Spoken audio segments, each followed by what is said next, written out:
हुकूमत पाकिस्तान की सदर डोनाल्ड ट्रंप को नोबेल इनाम 2026 देने की सिफारिश कर दी।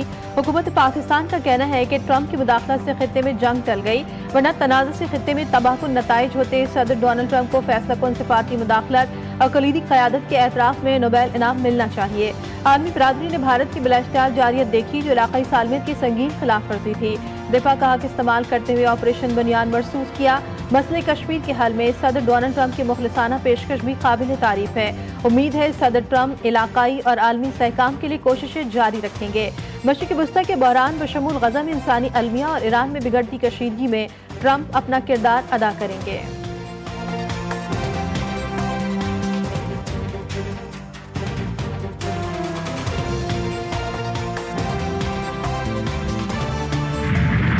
पाक भारत जंग रुकवाने पर मुझे नोबेल इनाम मिलना चाहिए। अमरीकी सदर डोनाल्ड ट्रंप की न्यू जर्सी में सहाफ़ियों से गुफ्तगू। कहा, पाकिस्तान के साथ तिजारती मुआहदा करने जा रहे हैं। ईरान इसराइल तनाज़े पर मुकम्मल नजर है। तेहरान से बात करेंगे, देखते हैं क्या होता है। मुज़ाकरात से पहले सीज़ फायर चाहते हैं। ईरान में ज़मीनी अफवाज उतारना आखिरी हल होगा। ईरान पर हमला करने का फैसला 2 हफ्तों में लूंगा। ईरान ने एटमी सलाहियत के लिए काफी मवाद जमा कर लिया था। ईरान के एटमी हथियारों से मुतालिक इंटेलिजेंस एजेंसी के सरबराह तुलसी गबार्ड का बयान गलत करार।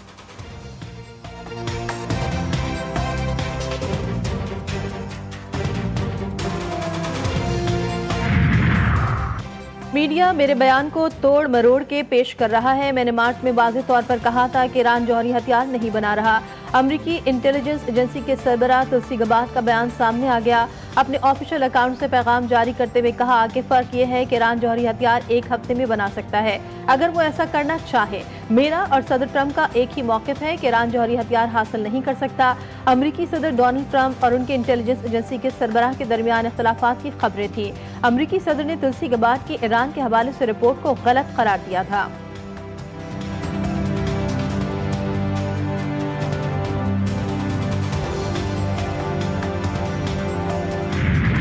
इसराइल के ईरान के शहरों पर जारहाना हमले। दूसरे मुकद्दस शहर कुम में रिहायशी इमारत ताज़ा इसराइली जारियत की जद पर आ गई। कुम शहर पर इसराइली हमले में ईरानी नौजवान शहीद और मुतअद्दिद जख्मी हो गए। ईरान का रात गए इसराइल पर मिसाइलों से जवाबी हमला। तेल अवीव धमाकों से गूंज उठा, सायरन बज गए। आयरन डोम मिसाइल रोकने में नाकाम। बस्ती इसराइल में इमारत पर आग भड़क उठी। ईरान ने इसराइल के फौजी अड्डों और एटमी रिएक्टर को भी निशाना बनाया। हाइफा पर ईरानी हमलों में जख्मी की तादाद 45 हो गए। कुम के इंटेलिजेंस और सिक्योरिटी के सरबराह के मुताबिक इसराइल के लिए जासूसी करने पर 22 अफराद को गिरफ्तार किया जा चुका। ईरानी मीडिया रिपोर्ट्स के मुताबिक 8 अफराद मगरबी सरहद से फरार होने की कोशिश के दौरान पकड़े गए।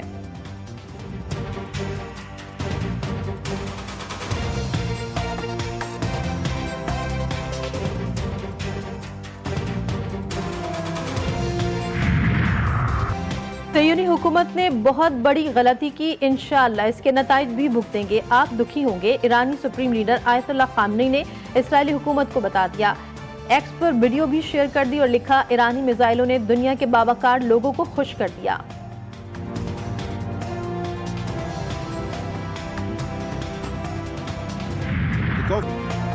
ईरान इसराइल जंगबंदी की कोशिशें। अक़वाम मुत्तहिदा की सलामती काउंसिल का अहम हंगामी इजलास। सेक्रेटरी जनरल एंटोनियो गुतेरेस का फौरी जंगबंदी का मुतालबा।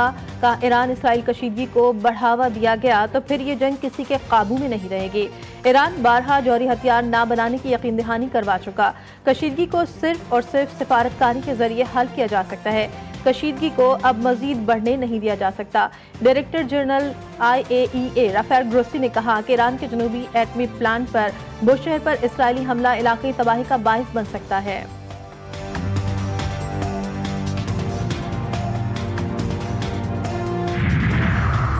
सलामती काउंसिल खामोश रहे तो कानून की हैसियत मशकूक हो जाएगी। जौहरी मुआहदा टूटा तो इसराइल के साथ सलामती काउंसिल भी जिम्मेदार होगी। ईरानी मंदूब ने बता दिया, सलामती काउंसिल इजलास में इसराइल की हटदर्मी बरकरार। इसराइली मंदूब ने कहा, ईरान पर हमले नहीं रोके जाएंगे। अमरीकी नुमाइंदे ने मशरिक़ वस्ता में कशीदगी का जिम्मेदार ठहरा दिया। नुमाइंदा चीन ने खबरदार किया कि कशीदगी बढ़ने से खित्ते के दीगर ममालिक भी मुतासर होंगे। रूस के नुमाइंदे का कहना था कि इसराइल ने जज बनकर खुद मुख्तार मुल्क ईरान पर हमले शुरू कर दिए। पाकिस्तान के मुस्तकिल मंदूब आसिम इफ्तिखार बोले, मशरिक़ वस्ता में जंग के खित्ते में खतरनाक असरात मुरत्तब होंगे।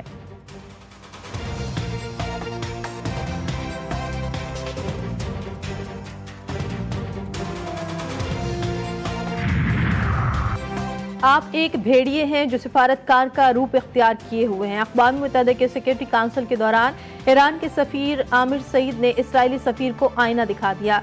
इसराइली जंगी जारियत के नतीजे में शहीद होने वाले बच्चों की तस्वीर दिखाते हुए कहा कि इसराइली हमलों में मासूम बच्चे और शहरी शहीद हुए। अक़वाम मुत्तहिदा से इसराइल के जारहाना इक़दामात के खिलाफ कार्रवाई का मुतालबा। ईरानी वज़ीर ख़ारजा अब्बास इराक़ची का अक़वाम मुत्तहिदा में दो टोक मौक़िफ़। कहा, ईरान के जौहरी तंसीबात पर हमले आलमी क़वानीन की संगीन खिलाफ वर्जी और जंगी जुर्म है। हमलों से अमरीका से जारी मुज़ाकराती अमल मुतासर हुआ। फौरी कार्रवाई न हुई तो आलमी निज़ाम को नुकसान पहुँचेगा।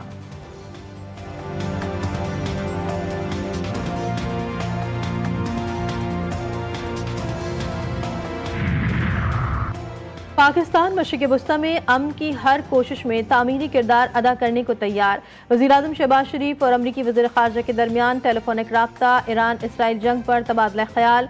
वज़ीर-ए-आज़म का ईरान इसराइल बहरान के पुरअमन हल की ज़रूरत पर जोर। शहबाज शरीफ बोले, ट्रंप के पाकिस्तान से मुतालिक मुस्बत बयानात जनूबी एशिया में अमन के लिए हौसला अफजा हैं। पाकिस्तान भारत से तमाम तस्फिया तलब उमूर पर बामायने मुज़ाकरात के लिए तैयार है।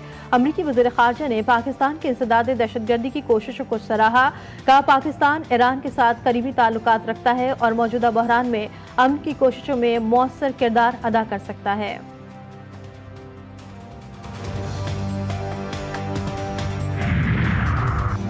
दफ्तर खारजा ने भारतीय मीडिया के सीज़फायर से मुतालिक दावे मुस्तरद कर दिए। तर्जुमान के मुताबिक पाकिस्तान ने ना तो जंगबंदी की दरख्वास्त की, ना ही ख्वाहिश जाहिर की।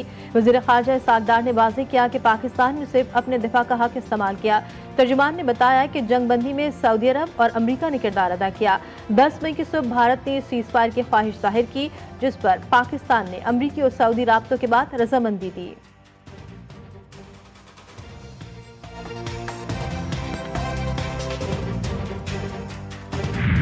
शहीद बेनज़ीर भुट्टो की 72वीं सालगिरह। जमहूरियत के अलंबरदार, आवाम की आवाज़ और पाकिस्तान की पहली खातून वज़ीर आज़म आज भी दिलों में जिंदा हैं।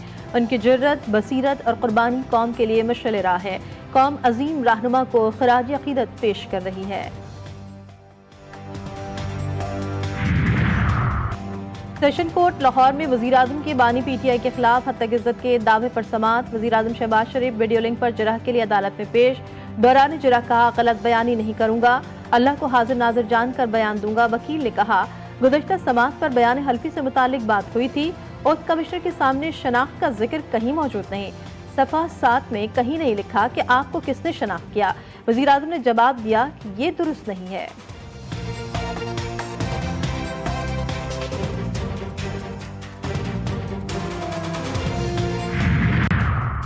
कराची के इलाके बल्दिया टाउन गुलशन मजदूर में हार्डवेयर की दुकान पर डकैती। मुल्जिमान जदीद हथियारों से लैस दुकान में दाखिल हुए।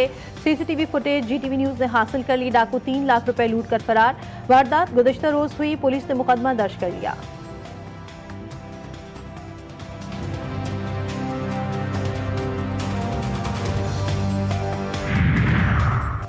कराची सुरजानी टाउन के करीब पुलिस मुकाबला। फायरिंग के तबादले में 2 डाकू जख्मी हालत में गिरफ्तार। शनाख्त अफियान और बास के नामों से हुई। पुलिस के मुताबिक मुल्जिमान रेस्टोरेंट पर भत्ता वसूली में नाकामी के बाद फायरिंग के इरादे से आए थे। असलहा और मोटरसाइकिल बरामद। मेमन नगर सिकंदर गोट में भी पुलिस की कार्रवाई। मंशियात स्मगलिंग में मुलविस मुल्जिम गिरफ्तार। मुल्जिम का मंशियात तालीमी इदारों में फरोख्त करने का एतराफ़।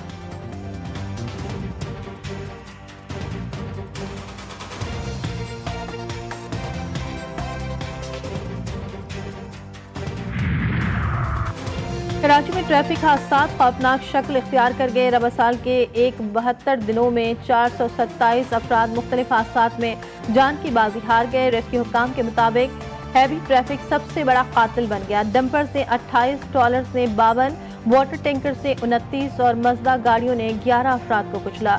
जाबाक अफराद में 329 मर्द, 43 खवातीन और 55 बच्चे शामिल।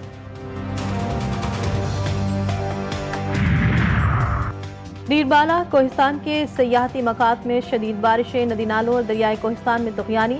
सैलाबी रेली में बहकर बच्चा जाबाग। जहाज बानाला मोती जंदरी और दीगर मकामात के 3 राब्ता पुल बह गए। जमीनी राब्ता मुनक़ता। कई मकानात और राब्ता सड़कें भी सैलाबी रेली में बह गई। सैलाबी सूरत हाल की वजह से कमरान रोड मुख्तलिफ मकामात पर बह गया। सैयाह फंस गए। गाड़ियों की तवील कतारें।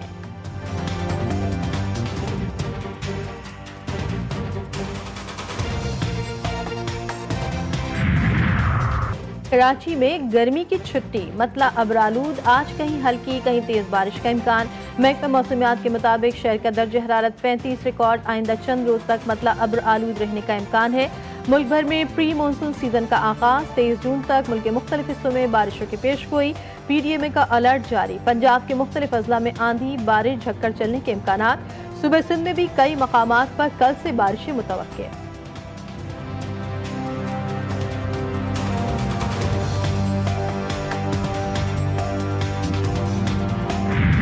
Nations hockey cup Pakistan final में पहुंच गया। सेमीफाइनल में फ्रांस को पेनल्टी शूटआउट्स पर शिकस्त से दोचार किया। मुकर्रर वक्त में पाकिस्तान और फ्रांस का मैच 3-3 से बराबर रहा। पाकिस्तान ने तीसरे क्वार्टर में कमबैक करते हुए 3 गोल स्कोर किए। पाकिस्तान हॉकी टीम के कप्तान इमाद बट ने GTV न्यूज से गुफ्तगू में कहा, कौम से किया गया वादा पूरा कर दिया। हॉकी के लिए आवाज उठाने पर GTV न्यूज का शुक्रिया भी अदा किया।